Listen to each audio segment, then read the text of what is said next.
Hello everyone. I, Kavya Jain, am pursuing Masters of Construction Engineering and Management from CEP University. In the third semester of the program, as a studio project for integrated construction practices, I have undertaken the study of a residential apartments complex. This group activity entailed adopting an integrated project delivery approach for a live project following the conventional method and analyzing the benefits of the BIM approach, particularly in the design phase of the project lifecycle. The portfolio briefly demonstrates a few processes undertaken as part of the study, namely project introduction, LOD versus LOS, architectural modeling on Revit, quantity takeoff, quality control checks, BIM functionality and lean principles interaction matrix, and finally listing the key learnings from the exercises. The project is a residential township in Ahmedabad consisting of 2 BHK and 3 BHK apartments. It consists of 8 towers with 1 basement and 15 floors each. It has an item rate contract with the total project cost of 103 crores. For the scope of the studio, the civil, architecture and MEPF works of the basement and ground and first floors of 2 towers are being studied. In August, the ground floor slab was being executed on site. For the studio exercises, every group member has adopted different roles. I will play the role of the architectural consultant, the BIM coordinator, and the lean champion. The first exercise is LOD versus LOS. Firstly, the targeted LOD levels are shown for the project. While LOD 300 is being targeted for the MEPF model, architecture and structure models are being detailed till LOD 400 level. Then, the project roles table is prepared as per the REBA work toolbox, which identifies the various stakeholders required throughout the design stages of the project lifecycle. So here, for example, the client AEMPL is the project lead, the contract administrator, and the PMC. Similarly, the roles of the other stakeholders are also identified. After developing the project roles table, the model element authorities are identified for each modeling element as per the various disciplines. The authorities include the BIM coordinator, architectural, structural, MEPF consultants, and the contractor. For every model element, the responsible authority is indicated in the table along with the respective LOD levels. The planned timeline is also shown in the table, where LOD 200 consisted of only spatial elements and therefore was completed within a day. LOD 300 for architecture, structure and MEPF models took 34 days, while LOD 400 for architecture and structure was modeled in 16 days. A dependency matrix was further drawn to understand the relationship between the various models and the stakeholders. The next exercise is 3D modeling on Revit. The modeling was undertaken individually by all the stakeholders.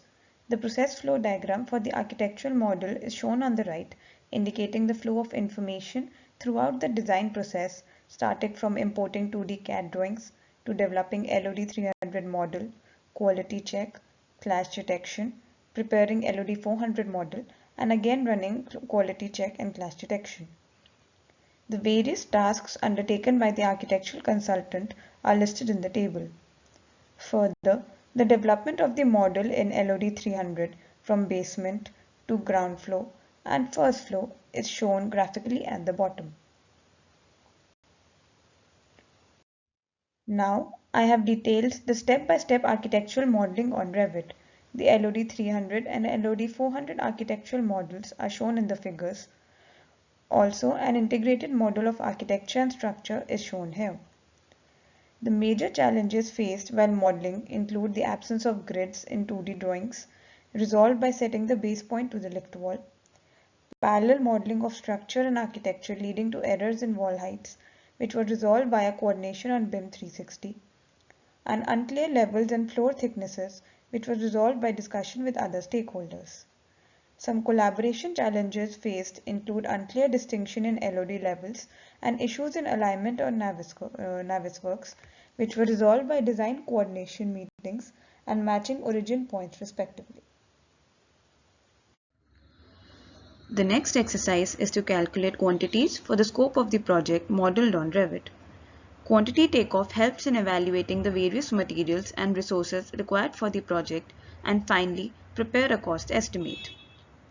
Quantity takeoff was done on both Revit and AutoCAD to understand the benefits of one over the other. The typical procedure followed for calculation of quantities is described with the help of simple flowcharts. A sample of the quantities obtained for flooring is shown in the table.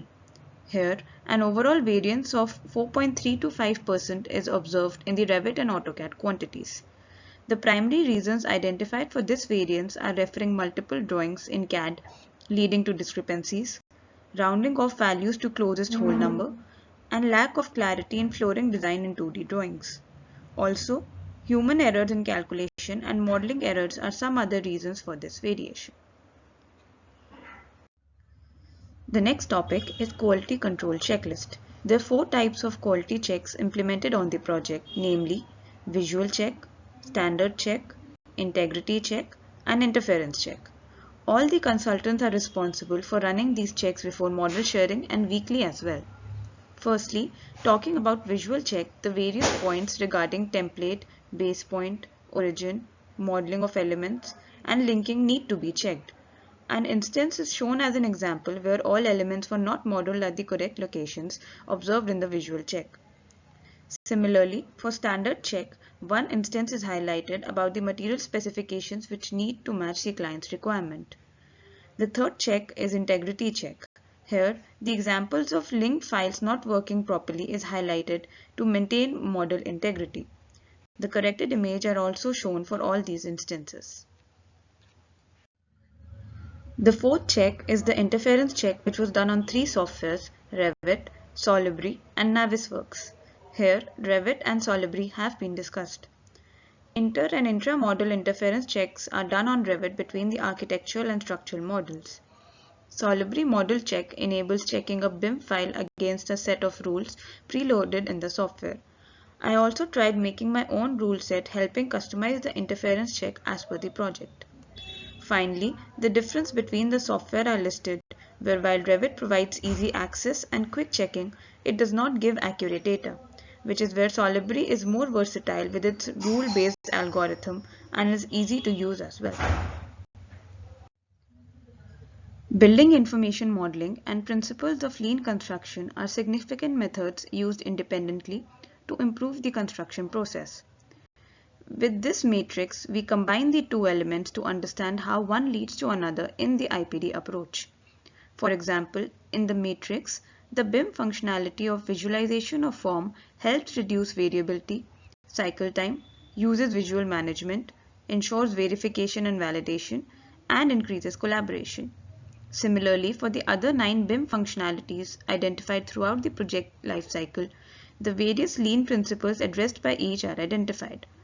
BIM processes leading to most number of functionalities and addressing maximum lean principles are 3D modeling, clash detection, and collaboration on different platforms. In conclusion, the studio enabled us to stimulate integrated project delivery and global collaboration using appropriate software on real-life projects. It helped understand the benefits of the IPD approach over the traditional practices. The deliverable-wise key learnings are as follows. LOD versus LOS provided clear understanding of expectations from every stakeholder by linking the schedule with the level of detail. Respective authority was also identified for each model element. Design and modeling on Revit facilitates 3D visualization and provides holistic understanding of the building model.